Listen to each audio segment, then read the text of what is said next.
Biden's old assistant attorney general just testified before Congress that Biden was not the real president for 3 years nearly. This is a bombshell breaking news coming out.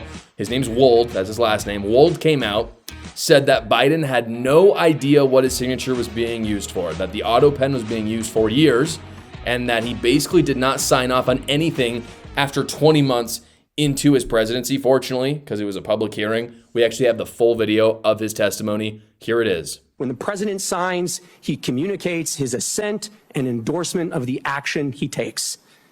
The auto pen is a device that signs the president's signature to a document. The oversight project, of which I am a board member, has discovered that the Biden White House deployed an auto pen to affix President Biden's signature to pardons, prison commutations, executive orders, and presidential proclamations. The Oversight Project's research has found that the Biden White House first deployed the auto pen to affix President Biden's signature to a proclamation on day 5 of his administration, and that there were at least 3 different auto pen signatures in use throughout President Biden's tenure in the White House.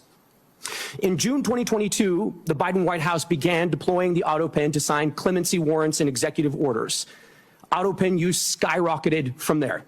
We found that of the 51 clemency warrants issued during the Biden presidency, over half, 32 in total, were signed with an auto pen. And these include some of the most controversial acts of clemency of the Biden presidency, including death row commutations and the preemptive pardons of members of the Biden family, Dr. Anthony Fauci, General Mark Milley, and more that were issued in the final days of the Biden presidency. We reviewed President Biden's schedule in his publicly available media and were unable to find any record of President Biden's personally approving these actions, such as a statement issued by the president himself to reporters.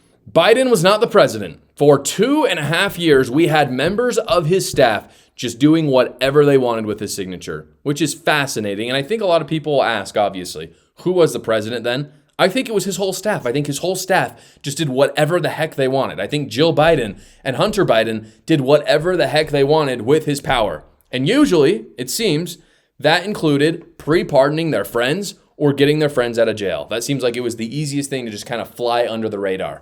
And I just can't, this can't be understated. This is staggering corruption. Democrats do not want to touch it right now. Here is Karine Jean-Pierre, his old press secretary. You'll remember, she is asked about her time in his administration, since nobody views it in a good light.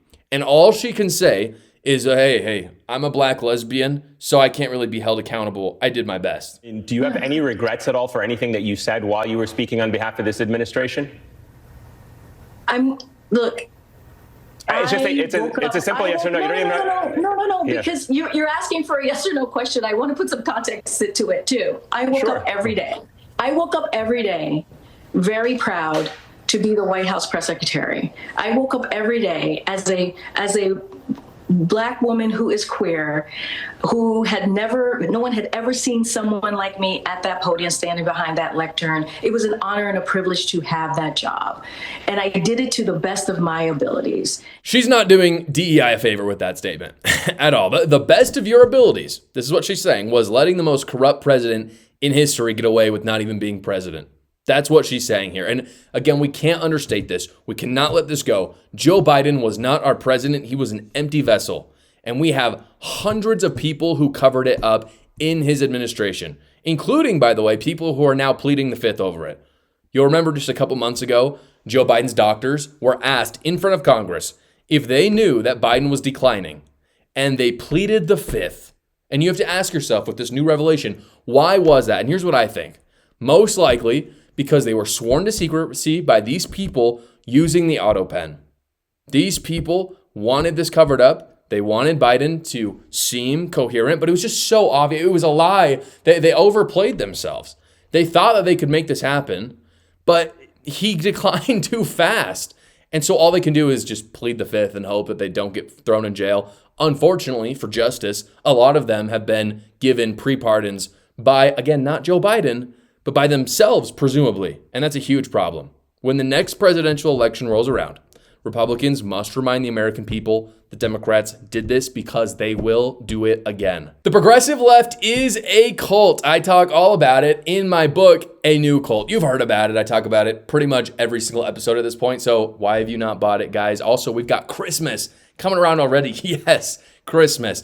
Go buy it right now for a loved one. Fantastic gift. Again, the link is in the description below. Thank you so much for watching today's episode. Please like the video so other great patriots like yourselves will see it. And if you're on Spotify or Apple Podcasts, give the podcast a rating so people will find it there. And you can tune in every single weekday at 6 p.m. Eastern for the live show, or you can watch another video right here.